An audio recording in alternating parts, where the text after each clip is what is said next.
Allahumma salli wa sallim ala sayyidi wa habibi wa tabibi qalbi wa jasadi wa ruhi sayyidi rasulillah Muhammad ibni Abdillah صادق الأمين وعلى آله وصحبه أجمعين اللهم صل وسلم على سيدي وحبيبي وطبيبي قلبي وجسدي. Assalamualaikum warahmatullahi wabarakatuh. Innal hamdalillah nahmaduhu wa nasta'inuhu wa nastaghfiruhu wa nastahdihi wa natubu ilaih. Wa na'udzu billahi min shururi anfusina wa min sayyiati a'malina. May yahdihillahu fala mudilla lahu wa may yudlil fala hadiya lahu. Asyhadu an la ilaha illallah wahdahu la syarika lah. Wa ashhadu anna Muhammadan abduhu wa rasuluh wa nabiyuhu wa safiyuh wa khaliluhu wa habibuh ballaghar risalah wa addal amanah wa nahsal lil ummah wa jahada fi sabilillahi hatta atahul yaqin. Allahumma salli wa sallim wa barik wa azim ala nabiyyina al-karim sayyidina wa syafi'ina wa maulana Muhammadin wa ala alihi al-athhar wa ashabihi al-akhyar wa atba'ihi al-abrar ya rabbal alamin. Amma ba'd, al-mukarramun, para asatid, para hujjaj, tokoh masyarakat, bil khusus seluruh pengurus Masjid Al-Mujahidin dan bapak-bapak RT, bapak-bapak abang-abang jamaah salat subuh yang dirahmati Allah Subhanahu wa taala.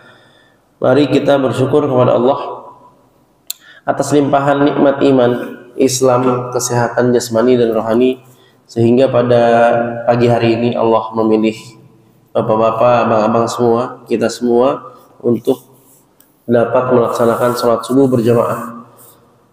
Kita bersyukur dengan mengucapkan lafaz Alhamdulillahi Rabbil Alamin. Kita sampaikan salawat dan salam kepada Nabi Muhammad beserta keluarga, sahabat dan para pengikutnya hingga akhir zaman, dengan sama-sama mengucapkan lafaz Allahumma salli ala sayyidina Muhammad wa ala ali sayyidina Muhammad. Hadirin yang dirahmati Allah Subhanahu wa taala, kita berjumpa lagi dalam kajian rutin setiap Sabtu, ya, Sabtu kedua tiap bulan, membahas tentang karakteristik Rasulullah Sallallahu Alaihi Wasallam dari kitab Asy-Syama'il Al-Muhammadiyah yang ditulis oleh Imam At-Tirmidzi. Sebelum kita lanjutkan membaca hadis demi hadis dari kitab Asy-Syama'il Al-Muhammadiyah ini, mari sama-sama kita kirimkan suratul Fatihah khususan lil Imam Al-Hafidz Al-Faqih At-Tirmidzi, anna Allah yaghfir lahu wa yu'li darajatahu fil jannatil firdausil a'la. Al-Fatihah. A'udzu billahi minasy syaithanir rajim. Bismillahirrahmanirrahim. Alhamdulillahi rabbil alamin, arrahmanir rahim, maliki yaumiddin. Iyyaka na'budu wa iyyaka nasta'in. Ihdinas siratal mustaqim. صراط الذين أنعمت عليهم غير المغضوب عليهم ولا الضالين. Amin. Bapak-bapak, abang-abang yang saya cintai karena Allah, apa kabar semuanya? Sehat ya Pak? Sehat atau ngantuk?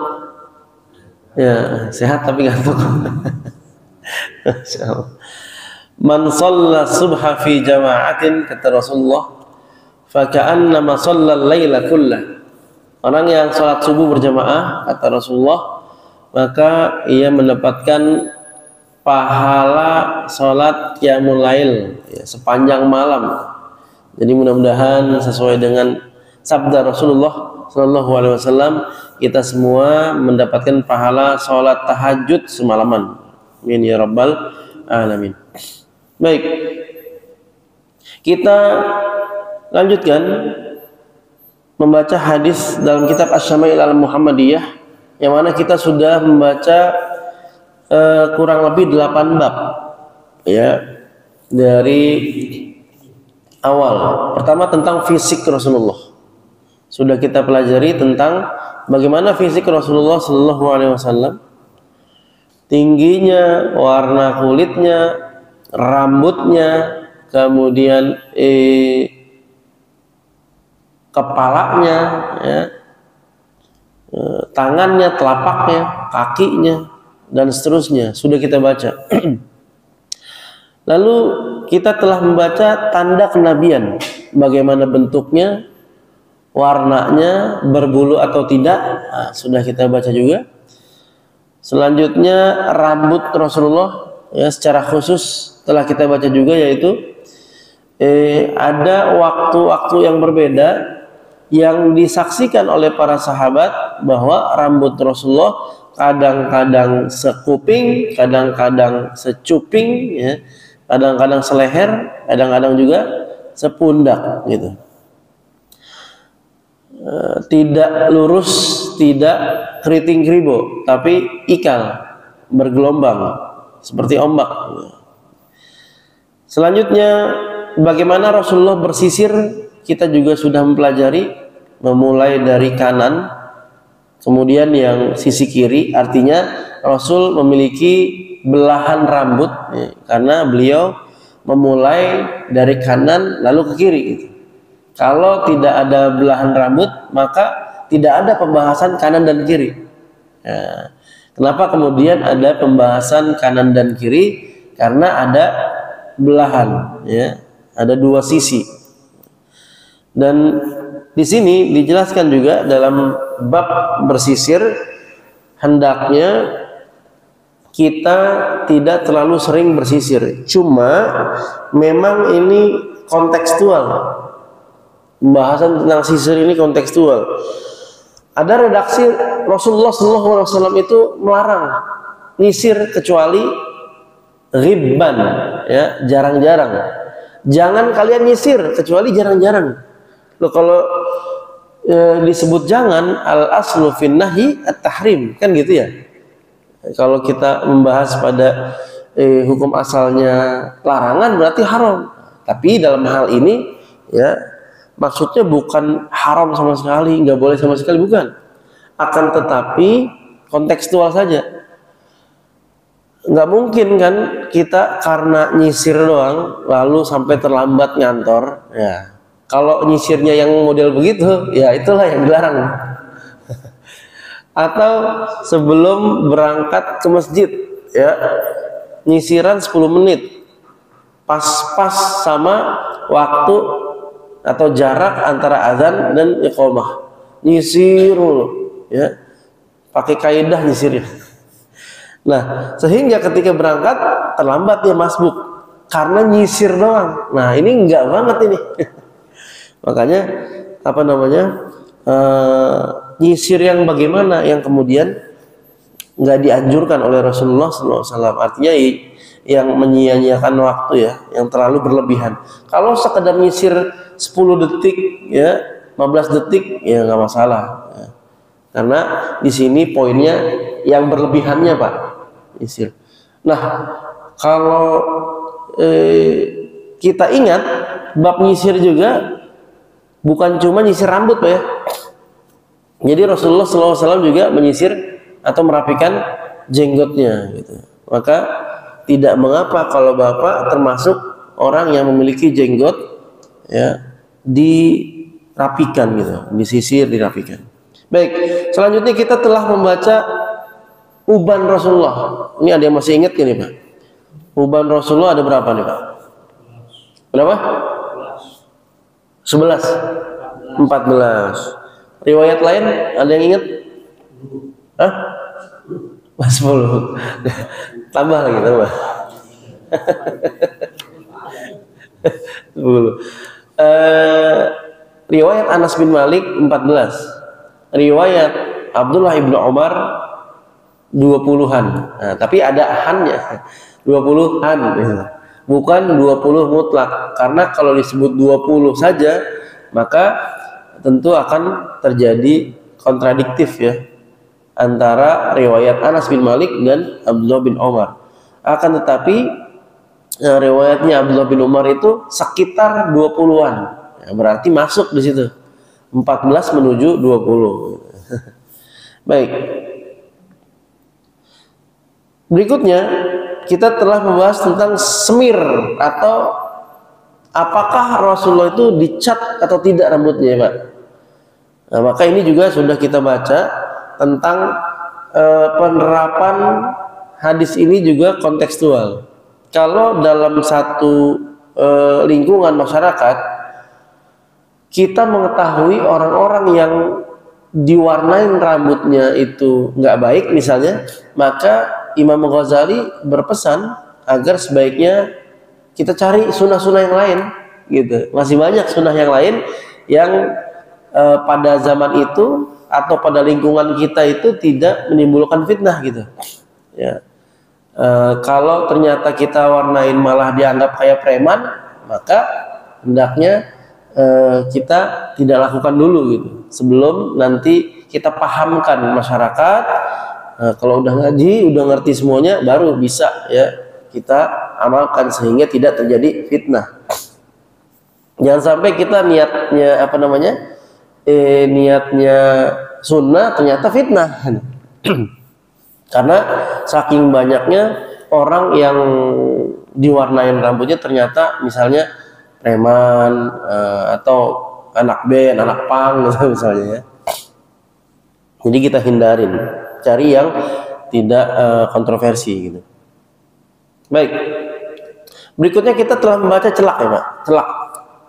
Celak itu punya khasiat menjernihkan mata, terus melebatkan bulu mata.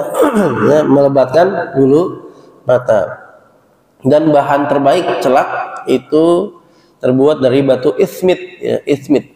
Itu nama jenis batunya. Bukan mereknya sebetulnya, tapi karena memang ada hadisnya, para pengusaha-pengusaha celak ya di Saudi itu ngasih mereknya ismit ya.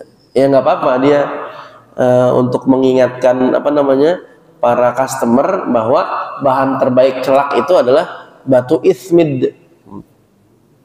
Kalau di kita kan kenal misalnya batu bata, batu apa lagi, kerikil ya, batu apa lagi, koral dan seterusnya gitu. Nah, jadi itu salah satu jenis celak mata yaitu dari batu ismit. Nah, kita telah sampai Pak ya, bagi bapak-bapak yang bulan lalu barangkali belum sempat hadir, kita ini saat ini sedang membaca bab tentang pakaian Rasulullah Shallallahu Alaihi Wasallam. Nah, saya mau nanya nih Pak, masih ingat atau masih lupa nih pakaian Rasul? Masih ingat atau masih lupa Pak? Masih lupa? Pakaian Rasulullah Pak. Coba ya kita stimulasi nih. Kita sudah membaca tentang pakaian Rasulullah. Ada yang masih ingat pertama apa? Pakaian Rasulullah? Jubah dong ya. Coba. Satu. Apa? Lupa. Baik. Saya ulang dulu ya. Baik. Ini bab tentang pakaian Rasulullah SAW. Kita sudah membaca riwayat dari Ummu Salamah. Ada 3 riwayat dalam kitab Asy-Syama'il Al-Muhammadiyah. Ketiga-tiganya dari Ummu Salamah, yaitu istri Rasulullah yang paling senior. Ya. Yang paling senior itu Ummu Salamah. Redaksinya mirip-mirip, yaitu bahwa pakaian yang disukai Rasulullah Shallallahu Alaihi Wasallam adalah komis. Kemarin saya ingat pas Ustadz Saiful masuk, nah sebenarnya ini komis kayak gini nih, komis. Terus saya jelasin di papan tulis waktu itu bahwa kita kenalnya bukan komis tapi gamis karena perubahan bahasa aja sih ya. Kalau ngikut bakunya komis pakai sod, komis gitu ya.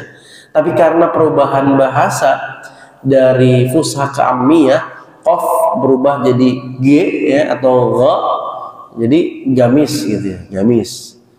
Qahwah jadi gahwah. Ya, qahwah jadi gahwah. Qala yaqulu, qala Rasulullah.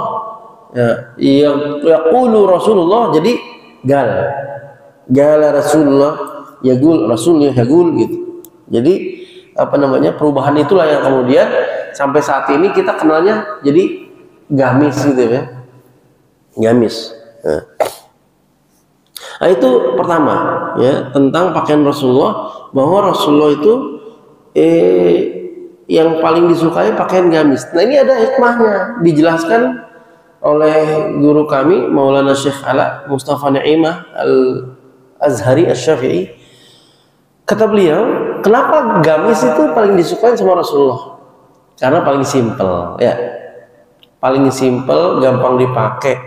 Nah, simpel, kenapa? Kita bandingin sekarang. Ini sekarang saya pakai apa namanya, sarung, pakai koko.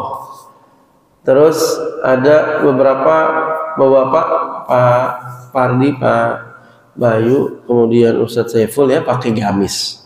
Misalnya lagi mepet, ya kita mau berangkat dari rumah, ternyata qadarullah udah Allahu Akbar, Allahu Akbar, asyhadu an la ilaha illallah, asyhadu anna Muhammadar Rasulullah, hayya 'alas shalah, hayya 'alal falah. Nah, antara yang pakai gamis sama pakai sarung koko lebih cepat mana? Gamis, karena sekali pakai jelek langsung gitu.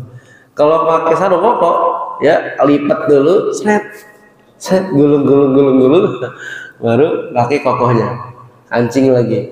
Kalau gamis simple, serap gitu. Itu yang membuat Rasulullah SAW suka pakai gamis simple harian.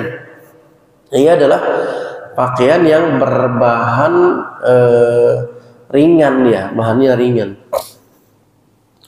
Lalu hadis berikutnya yang pernah kita baca ya, bahwa Rasulullah Shallallahu Alaihi Wasallam dari Asma binti Yazid ya, kummu komisi Rasulullah Shallallahu Alaihi Wasallam ya, kummu ya, lengan ya, panjang lengan Rasulullah itu sampai sepergelangan tangan. Nah, ini sudah kita bahas juga ya, sampai pergelangan tangan ini kum begini. Lah terus gimana, gamis atau pakaian? Nah pas nih, kan ada yang pendek nih ya, gimana tuh kalau yang pendek? Nah ini apa namanya, menjelaskan tentang bahwa gamisnya Rasulullah itu panjangnya sepergelangan tangan. Tapi ada juga riwayat bahwa Rasulullah itu pakai yang lengannya pendek.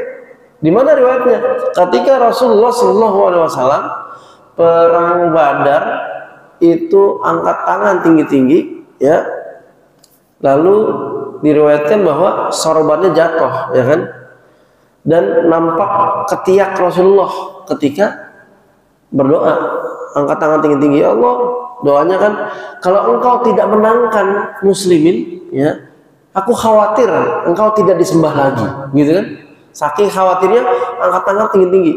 Lalu kata para sahabat, Rasul mengangkat tangan dan nampak ketiak Rasulullah. Pertanyaan, apakah mungkin kalau lengannya ini menggunakan yang panjang sampai kemudian kelihatan ketiak Rasulullah? Mungkin nggak? Susah. Berarti pendek. Yang kedua, ada riwayat mengatakan ketika Rasulullah SAW sujud, ya, merentangkan tangannya sujud begini, lalu nampak ya bersinarnya atau putihnya ketiak Rasulullah SAW. Artinya kalau sujud nampak ketiak, itu lagi pakai lengan panjang apa pendek ya? Pendek. Gitu. Nah, kemarin saya sudah menjelaskan juga. Ada menurut saya ya pemahaman yang kurang berdasar lah gitu. Jadi di masjid lain itu ada mindset bahwa kalau ngimamin jangan pakai lengan pendek katanya. Nah, itu. Pernah terjadi nggak? Kalau pernah terjadi, kan harus berdasar itu. Dibilang begini, pernah ditegur atau peneguran dan juga penolakan. Pertama, penolakan. Ayo silakan Pak, biasa ngimamin dia. Nah, tapi dia tolak. Wah, saya pakai lengan pendek nih, gitu. Gak berani saya ngimamin karena pakai lengan pendek. Yang kesempatan lainnya peneguran. Ada orang ngimamin pakai lengan pendek, kemudian ditegur sama dia, sama si bapak ini. Nah, kalau mau ngimamin pakai yang panjang, jangan yang pendek. Adabnya kurang, katanya begitu. Bilang adabnya kurang. Saya bilang ini gimana ceritanya? Kalau disebut adabnya kurang berarti Rasulullah ketika ngimamin, ya, mimpin sholat, mimpin pasukan perang, pakai lengan pendek misalnya gitu ya, itu adabnya kurang dong. Ya, artinya nggak mungkin kan kita berani mengatakan Rasul adabnya kurang tuh, ngimamin pakai lengan pendek. Siapa yang berani ngomong gitu? Nggak mungkin. Nah, makanya waktu itu sempat ketika rapat, ya saya memberanikan diri gitu. Ketika ditanya beberapa hal, saya beranikan diri bahwa ini ada beberapa hal yang saya rasa perlu diperbaiki nih mindsetnya. Nggak ada tuh larangan orang ngimamin pakai lengan pendek. Yang penting kan syarat-syaratnya tercukupi. Nggak ada hadas, ya, nggak ada najis, bersih dia, tidak terbuka auratnya, tertutup semuanya. Semuanya udah terpenuhi. Jadi apa yang kemudian membuat terhalang itu? Termasuk juga kayak pemilihan imam apa segala macam itu, pernah satu kali terjadi pemilihan imam itu voting, Pak. Pemilihan imam voting udah kayak pemilihan RT. Ini kan lucu banget. Waduh, ini jadi dari kanan ke kiri itu diminta pendapat semuanya. Siapa Pak? Kalau saya sih Pak ini aja dah, suaranya bagus nih. Yang ini lain lagi, Pak ini aja dah, dia udah pengalaman jadi imam. Yang satu lagi, Bapak ini juga lumayan nih bacanya. Sampai ada 16 kandidat imam. Ya, imam ya, calon imam sholat ada 16. Ini 16 udah kayak ke-11an nih, main bola nih jadi. Banyak bener ternyata. Saya liatin, saya perhatiin orang-orangnya, saya juga kenal. Nah, ini nggak bener nih. Giliran saya paling terakhir duduk samping ketua masjid. Paling terakhir ditanya, ya udah saya bilang, namanya imam sholat Bapak ada kriterianya segituin. Aqra'uhum, afqahuhum dan seterusnya. Nah, baru dari situ, nah ya udah nih, udah ada dasarnya. Jadi selama ini mungkin ya sebagian masjid-masjid itu ya secara syariat itu tidak menjalani dengan yang sebagaimana mestinya gitu ya. Termasuk ini masalah pakaian. Jadi ini di riwayat ini menjelaskan tentang lengannya Rasulullah itu sepergelangan tangan. Jadi bagus kalau kita menggunakan yang sepergelangan tangan, tapi tidak mengapa kalau kita juga menggunakan yang pendek. Baik. Yang berikutnya Rasulullah SAW ya, an Muawiyah bin Qurrah diriwayatkan ketika itu dia datang kepada Rasulullah, Rasul lagi duduk bersama para sahabat 10 sampai 40 fi rahtin ya.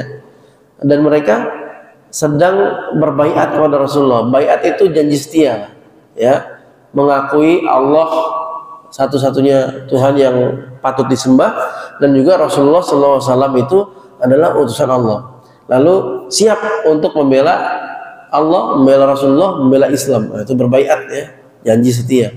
Ketika sedang berkumpul Rasul dan para sahabatnya, maka di sini dijelaskan bahwa gamisnya Rasulullah Shallallahu Alaihi Wasallam itu tidak banyak kancing. Ada yang mengatakan tidak berkancing gitu ya. Kita udah baca ini, saya ulang dikit aja biar bapak-bapak nggak lupa. Jadi gamisnya itu lah mutlak. Mutlak itu maksudnya tidak banyak kancing, atau ada yang mengatakan tidak berkancing itu modelnya gitu. Nah, Ada lagi yang mengatakan penjelasannya di sini, saat itu pakaian atau gamis beliau itu ya sedang terlepas. Nah, ya, jadi bisa kita bedakan ya, ada yang banyak kancingnya motifnya atau yang sedikit ya kancingnya. Baik. Dan gamisnya Rasulullah itu bahannya ringan. Nah, seterusnya hadis yang diriwayatkan dari Anas bin Malik, Rasulullah SAW pernah satu saat bersandar ya, jalan bersandar kepada Usama bin Zaid, dulunya hamba sahaya. Dan ini adalah salah satu sahabat yang dicintai oleh Rasulullah Shallallahu Alaihi Wasallam. Nah, saat itu beliau menggunakan kitri ya, atau kitr. Ini pakaian imam ini ya, pakaian imam sholat. Jadi Rasul menggunakan kitr. Kitri itu ada motifnya ya, ada motifnya warna merah ya. Ada yang mengatakan juga bagian dalamnya merah, tapi merahnya itu merah yang begini nih Pak, bukan merah yang kinclong. Nah, ini beda kan ya, merahnya beda ya. Nah ini kan merah begini, marun. Menurut sebagian para ulama itu bukan merah yang kinclong ya, yang ngejreng gitu, tapi merahnya merah marun, merah hati. Nah itu kitri. Nah diletakkan di pundaknya.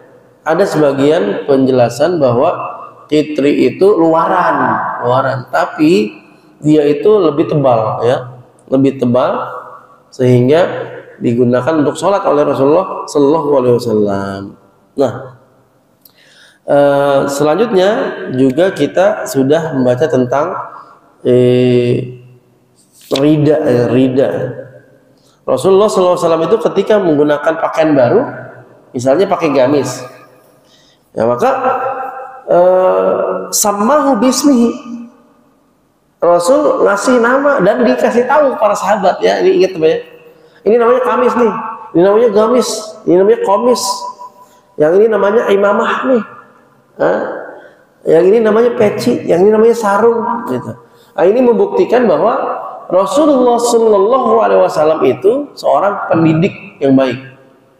Artinya beliau pingin sahabat tuh betul-betul memahami, oh ini namanya sarung, ini namanya komis, ini namanya peci, ya, ini namanya sorban, gitu. Berarti kan metode pendidikannya bagus sekali, apalagi ke anak-anak. Anak-anak kan perlu tahu, diajarkan nama-nama sebanyak mungkin gitu. Nah, yang ini apa namanya? Sarung ya. Yang ini apa namanya? Sorban ya. Yang ini koko, yang ini gamis gitu. Nah, itu yang dilakukan oleh Rasulullah SAW. Lalu beliau mengajarkan doa kepada kita. Allahumma lakal hamdu kama kasautanihi. Nah, ini udah kita baca juga ya kemarin. Allahumma lakal hamdu kama kasautanihi. As'aluka khairahu wa khairu ma suni'alahu wa a'udzu bika min syarrihi wa syarri ma suni'alahu. Ya. Kayaknya Pak Haji Aceng udah hafal loh. Kemarin paling semangat. Masih ingat nggak doanya Pak? Masih lupa? Masih lupa. Ya biar semangat ya Pak. Biar semangat kita baca bareng-bareng Pak ya. Allahumma lakal hamdu. Allahumma lakal hamdu. Kama kasautanihi. Kama kasautanihi. Allahumma lakal hamdu kama kasautanihi. Allahumma lakal hamdu kama kasautanihi. As'aluka khairahu. As'aluka khairahu wa khairu ma suni'a lahu wa khairu ma suni'a lahu digabung. As'aluka khairahu wa khairama suni'alahu wa khairama suni'alahu, ya. As'aluka khairahu wa khairama suni'alahu. As'aluka khairahu wa khairama suni'alahu wa a'udzu bika min syarrihi wa a'udzu bika min syarrihi wa a'udzu bika min syarrihi wa syarri ma suni'alahu wa syarri ma suni'alahu wa syarri ma suni'alahu, ya, digabung. Wa a'udzu bika min syarrihi wa syarri ma suni'alahu. Yuk. Wa a'udzu bika wa syarri ma. Jadi gitu doanya. Setiap kita berpakaian mau baru, ya, terutama baru. Allahumma lakal hamdu kama kasautanihi as'aluka khairahu wa khairama suni'alahu wa a'udzu bika min syarrihi wa syarri ma suni'alahu, ya. Karena kita penting, Pak, berpakaian, kita pingin dari pakaian itu Allah berikan kebaikan. Misalnya, ya Allah, ini kan kita udah berdoa nih, ya, kita minta kebaikan dari pakaian tersebut. Artinya ketika berpakaian itu kita bisa sholat enak, kemudian taklim, ke majelis zikir, majelis ilmu enak gitu. Nah, kita minta kebaikannya dan juga tidak menimbulkan kesombongan, kebanggaan gitu. Tidak. Tapi justru ya kita nyaman beribadah karena kalau kita berpakaian baik, insya Allah perbuatan juga terdorong jadi baik. Kira-kira bapak-bapak di sini, Pak, pakai koko, pakai gamis, Pak. Kira-kira nih kalau pakai koko, pakai gamis, pulang sholat isya, ngelihat ada di perapatan lagi pada main gaple misalnya. Kira-kira bapak gabung nggak pakai koko, pakai sarung main gaple? Malu nggak sama kokonya, kan gitu ya? Nah, kadang-kadang begitu. Atau hari-hari kita membiasakan diri pakai pakaian yang ya koko gitu ya. Lalu ya ke kantor atau misalnya ada rapat, ya kita pakai koko, nggak ada kewajiban pakai jas, pakai kemeja, pakai batik, nggak ada. Ya udah kita pilih pakai koko. Begitu pulang itu marka jalan, ya, harusnya ke Tanjung Priok, ke Semper, ke Cilincing, kok berubah tuh lagi naik motor, panti pijat, diskotik, kafe, kok berubah nih katanya. Godaan setan, ya. Kira-kira kalau pakaiannya bagus, dia bakal belok nggak tuh?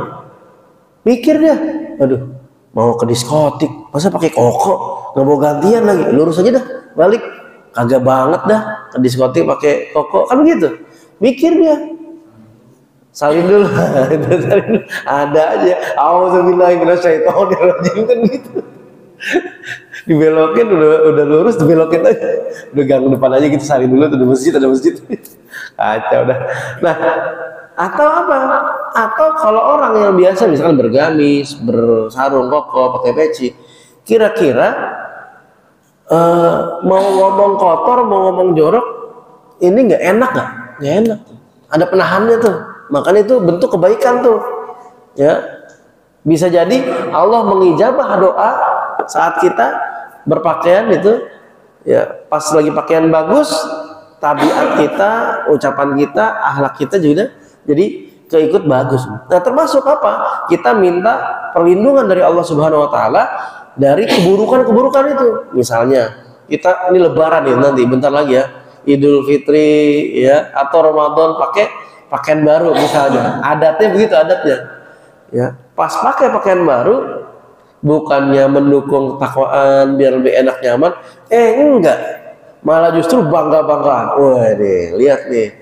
Gamis kita nih custom keluarga, satu orang 400.000, wah gitu kan. Atau misalnya pakai jas, ya, pakai jas bangga-banggaan, wah jas kita harganya 2 juta ini, ya, pas pakai, wah gini nih jas gua nih, wah sombong-sombongan. Kita minta dari pakaian itu berlindung kita dari keburukan-keburukannya, kesombongan, kebanggaan dan lain sebagainya. Sarung.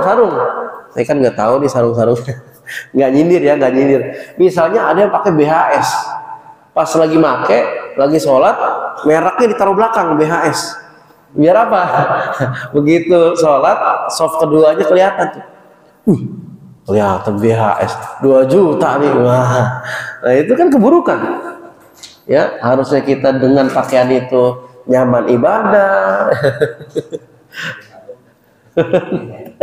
Iya, jadi nyombongin diri gara-gara BHS-nya itu kan. Padahal mah sama-sama aja ya, Pak. Ini sah juga yang mereknya apa tuh? Atlas kayak, Wadimor kayak kan, Mangga kayak, macam-macam tuh. Gajah berdiri.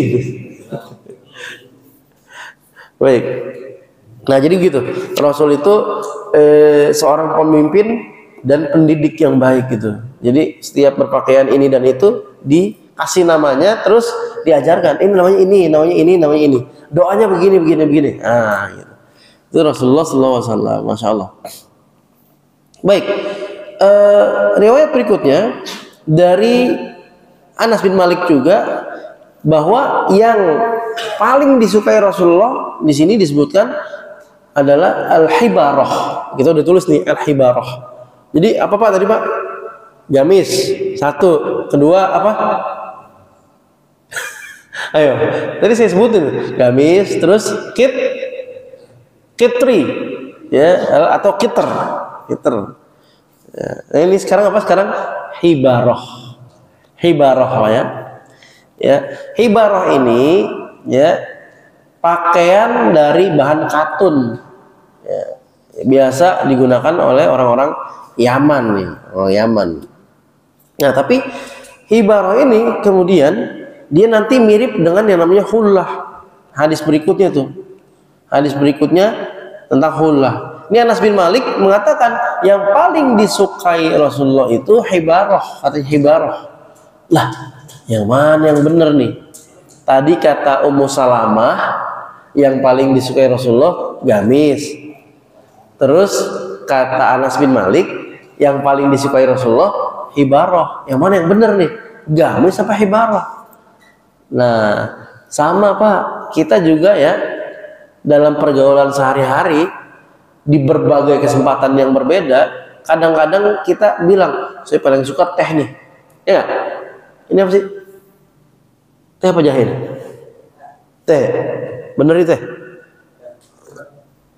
Oh iya teh nih, bener. Nah, satu kesempatan kita bilang, wah saya paling suka teh. Satu kesempatan. Nanti disuguhin jahe, kita bilang lagi, wah paling favorit nih jahe. Artinya dua-duanya disaksikan para sahabat. Rasul pakai ini, ya. Rasul pakai ini, ya. Rambutnya begini, rambutnya begitu. Dua-duanya ada riwayat yang disahihkan, ya, dari para sahabat itu. Berarti mana yang benar? Semuanya benar, ya, seperti itu. Nah, perbedaannya apa? Dibedakan oleh guru kami bahwa gamis itu cenderung yang jarang kancingnya dikit. Ada kancing tapi sedikit misalnya, atau enggak berkancing. Atau kalau zaman kita sekarang nih selerekan ya, sleting. Hibarah gamis itu tidak bermotif, hibarah bermotif. Nah begitu dibedakannya. Katanya ini paling disukain, ini juga paling disukain. Terus bedanya apa? Yang ini tidak bermotif, polos aja. Hibarah bermotif. Nah Pak Haji, polos. Saya ada motifnya tuh, ya, di lengan, di tengah dada ada motifnya. Nah Pak Haji ada motifnya. Pak Ardi, Wayu nggak ada motif. Nah jadi gitu dibedainnya. Berarti nggak sama nih, beda gitu. Itu pembedanya. Nah lalu dari An-Aun bin Abi Juhaifah, ra'aitu Nabi sallallahu alaihi wasallam ya wa alaihi hullatun hamra ka'anni anzuru ila bariki saqaihi, dan aku melihat Rasulullah sallallahu alaihi wasallam menggunakan hullah hamra, hullah ya, pakaian berwarna merah. Nah, ini dijelaskan ada sahabat yang mengatakan bahwa ini hullah, ada sahabat yang mengatakan bahwa ini hibarah. Jadi hullah apa hibarah? Nah, ini ada kemiripan antara hullah dan hibarah, itu mirip-mirip. Dia juga luaran, Pak. Luaran. Nih, misalkan kita pakai gamis, terus pakai luaran. Sering nggak ngelihat habaib? Ya, habaib itu pakaiannya ada dobelan luarnya tuh, Pak. Yang tidak berkancing. Ya, kayak jubah. Kita nyebutnya jubah-jubah aja. Padahal itu ada hullah, ada hibarah, atau kalau yang tebal kitri tadi. Yang ini tipis. Ya, hullah. Lalu kata Aun bin Abi Juhaifah, kata bapaknya, dibilang aku melihat betisnya Rasulullah. Ya, jadi di sini pakaian Rasulullah itu nampak betisnya, artinya tidak ngengser ke bawah seperti itu. Ini riwayat berikutnya dari Barra juga menguatkan bahwa Rasulullah dibilang gini, aku tidak pernah melihat orang yang paling atau yang lebih tampan dibandingkan Rasulullah SAW ketika beliau menggunakan pakaian berwarna merah, itu hullah tadi, hullah ya. Rambut beliau hampir menyentuh ya kedua bahunya. Nah, berarti lagi segitu rambutnya kan. Jadi ada berapa tuh, Pak? Gamis 1, 2 kitri, 3 hibarah, 4 hullah ya, hullah. Baik, lanjut. An Abi Rimsah, dari Abu Rimsah, qala, aku melihat Rasulullah, ra'aitun Nabi sallallahu alaihi wasallam wa alaihi burdani akhdarani, ya. Aku melihat beliau menggunakan burdah, ya. Burdah itu jubah, kayak jubah gitu juga ya, luaran juga, berwarna hijau. Nah, jadi di bab pakaian ini kita mengetahui macam-macam pakaian Rasulullah, termasuk warna-warnanya juga. Hijau. Tadi apa sebelumnya? Warna yang sebelumnya itu hullah, hibarah, warna merah ya, merah dan hijau. Ini merah dan hijau. Baik, kita lanjutkan. Di hadis berikutnya riwayat Qailah. Qailah ini sahabat perempuan. Jadi pada masa Rasulullah itu bukan cuma laki-laki doang, Pak. Abu Bakar, Umar, Utsman, Ali, Thalha, Zubair, enggak. Ada sahabat yang perempuan, ya, yaitu Qailah, kemudian Nusaibah, apa lagi, ya, Khawla, banyak, Khansa. Nah, ini Qailah meriwayatkan, ra'aitu Nabi sallallahu alaihi wasallam, aku melihat Nabi sallallahu alaihi wasallam, ya, wa alaihi asmalu mulayyatain, ya. Dia melihat Rasulullah sallallahu alaihi wasallam menggunakan 2 helai pakaian, ya, kain, ya, 2 kain yang usang gitu.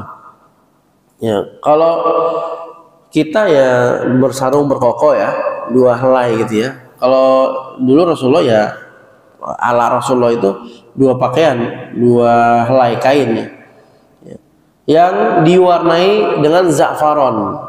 Yang diwarnai dengan za'faron. Za'faron itu warnanya nah ini kayak teh nih. Ya, kalau diwarnai za'faron itu menguning atau ke orange gitu ya. Kuning atau ke orange. Tapi udah luntur warnanya gitu. Ya, kalau kita mah gini nih, pakaian-pakaian santainya Rasulullah nih gitu. Pakaian santai Rasulullah, dan dengan pakaian itulah kemudian Rasulullah sallallahu alaihi wasallam dilihat oleh siapa? Qailah. Ya, jadi Asmal namanya. Baik. Selanjutnya Rasulullah sallallahu alaihi wasallam dalam riwayat Abdullah bin Abbas, ia bersabda, nanti juga diriwayatkan hadis yang sama ini dari siapa? dari Samurah bin Jundub. Apa kata Rasulullah? Alaikum bil bayat. Hendaknya kalian menggunakan pakaian yang berwarna putih. Ya. Liyal bisha ahya'ukum wa kaffinu fiha mautakum. Hendaknya orang yang hidup menggunakan pakaian putih, kata Rasulullah, dan nanti yang sudah wafat dikafankan dengan kain yang juga berwarna putih. Fa innaha, kenapa? Ya, sesungguhnya dia min khiyari thiyabikum, sebaik-baik pakaian bagi kalian. Warna putih. Makanya ulama ya menganjurkan tuh kalau Jumatan pakai warna putih gitu. Benar. Tapi kalau kita mau pakai warna hijau boleh nggak? Ya, boleh, kan ada tadi. Kalau kita mau pakai warna merah boleh nggak? Boleh. Karena Rasulullah menggunakan hulla hamra berwarna merah, kemudian akhdaron ya, yang warna hijau juga. Nah, ini juga riwayat yang lainnya menganjurkan kita untuk menggunakan warna putih gitu ya, putih. Fa innaha athhar wa atyab wa kaffinu fiha mautakum. Jadi di riwayat lainnya beda sedikit redaksinya. Sesungguhnya putih itu nampak lebih suci, lebih baik, lebih bersih gitu ya. Makanya dianjurkan oleh Rasulullah Sallallahu Alaihi Wasallam. Baik. Riwayat berikutnya, an Aisyah radhiyallahu anha qalat kharaja Rasulullah Sallallahu Alaihi Wasallam dzata ghadatin wa alaihi mirtun min sya'rin aswad. Satu hari Rasulullah Sallallahu Alaihi Wasallam keluar dengan menggunakan mirtun, itu pakaian tebal terbuat dari kain wol dan ada berbulunya gitu. Biasanya bulu burung ya. Kalau kita mah nyebutnya kayak mantel gitu Pak, luaran tebal warna hitam. Jadi dapat berapa warna kita Pak? Merah, terus hijau, putih, ini terakhir hitam gitu. Ya, disebutnya kalau zaman sekarang kita ya kayak mantel gitu. Tapi saya lebih cocok kayak jaket gitu ya kan. Ya, luaran gitu, luaran.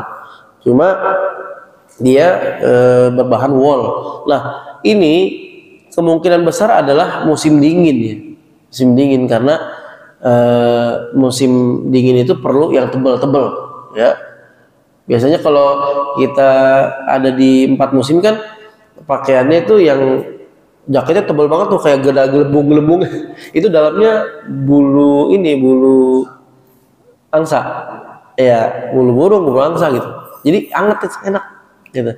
Kalau kita bawa jaket kita Pak, Bapak punya jaket tebal apapun yang versi Indonesia, bawa dah ke negara yang memang punya 4 musim. Nggak mempan.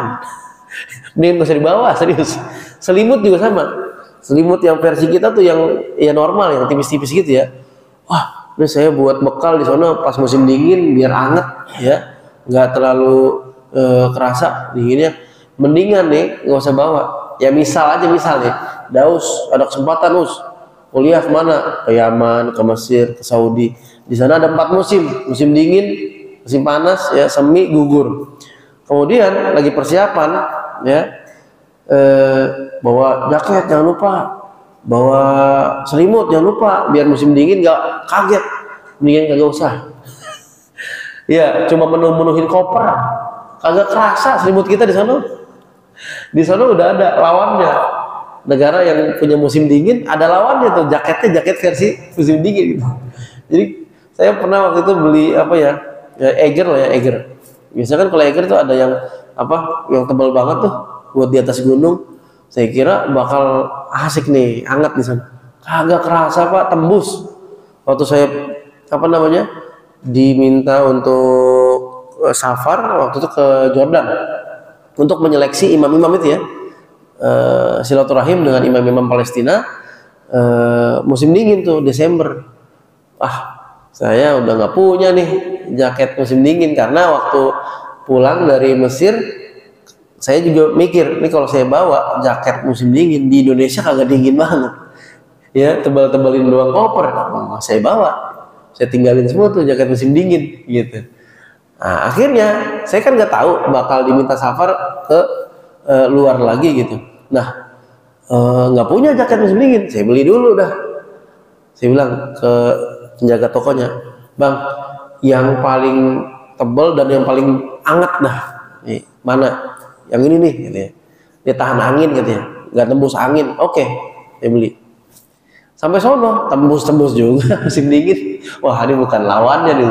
Nah, ini Rasulullah namanya mirtun ya. Mirtun itu ya yang tebel ya. Bahannya wol, ada bulunya. Ini kemungkinan besar ya musim dingin. Ya. Jadi berapa tuh? Berapa? Gamis, terus kitri, terus hibaroh, lalu khullah, terus bukan tadi mirtun sama burd ya, burdah itu ya. Burdah itu ada dua penafsiran, ada yang dipakai sebagai jubah luaran, ada juga yang kayak sorban gitu, disangkolin di pundak ya, dipakai di pundak. Terakhir, hadis terakhir. An Urwah ibn al-Mughirah an Syu'bah dari bapaknya ya. Anna Nabi sallallahu alaihi wasallam labisa jubbatan. Ini baru nih ada jubbah nih. Jubbatan rumiyatan, jubah Romawi. Jubah Romawi. Dayyiqatal kummain, lengannya sempit. Bagian sininya nih menyempit. Jubah Romawi, maksudnya Romawi itu di sini dijelaskan oleh guru kami Syam, karena pada saat itu negeri Syam ada di bawah kekuasaan Romawi, belum difutuh ya, belum dibuka oleh kaum muslimin. Jadi maksudnya di sini jubah Rumi ya, jubah Romawi itu adalah jubah negeri Syam gitu. Nah itu menyempit bagian lengannya, makanya nggak heran Pak kalau kita beli gamis ya, beli gamis di Saudi, modelnya gamis Saudi nyempit kan sininya ya, nyempit sini, nyempit sininya agak ngepres bagian sini.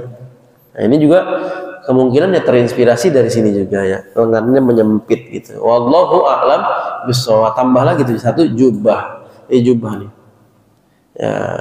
Nah, saya sekedar ingin aja meluruskan bahwa pernah mendengar salah satu penjahit itu menurut saya salah definisi ya.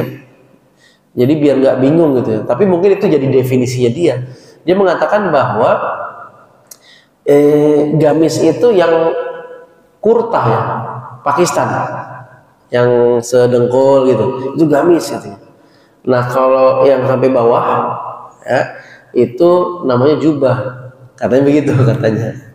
Padahal ya gamis yang begini, yang terusan itu gamis namanya, komis ya, komis. Ya, jubahnya beda lagi, jubah ya, yang buat luaran. Kalau kita ngelihat imam-imam Haramain gitu ya, nah itu tuh kitri ya, kitri itu ada motifnya. Kalau imam Haramain kan hitam ya, hitam terus ada emasnya ya nggak? Ya boleh nggak? Ya boleh. Tadi kita udah mendengar Rasulullah menggunakan warna hitam juga, nggak apa-apa gitu. Boleh. Nah, jadi kita ulangi Pak ya, pakaian-pakaian Rasulullah. Yang pertama qamis, dua kitri, tiga hibaroh, empat ullah, lima belum lompat, burda, enam mirtun ya, tujuh jubah. Nah, lumayan kan Pak, dapat ilmu. Wah ini pakaian Rasulullah ini.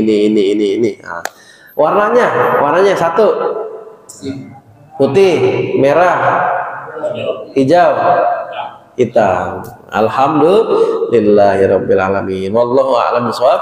Saya cukupin, barangkali ada yang mau dipertanyakan atau didiskusikan, dipersilakan. Belum? Berapa menit lagi kita punya kesempatan? 10, 5 10 menit lagi biar sholat kita. Ada yang mau nanya? atau ada yang punya? Ya, Haji. Setahu saya pernah terjadi Nabi mengembalikan pakaian sholatnya kepada Abu Jahal karena bergambar-gambar. Ya. Kalau kita sekarang menggunakan pakaian seperti itu, apa terkena haram? Baik, baik. Bagaimana ini hukumnya? Bagaimana hukum menggunakan pakaian bergambar? Jadi yang kami ketahui dia nggak sampai haram, cuma makruh gitu. Tapi tergantung gambarnya. Kadang-kadang satu amal, satu perbuatan, satu hal bisa beberapa hukum. Kayak pakaian bergambar, gambar apa?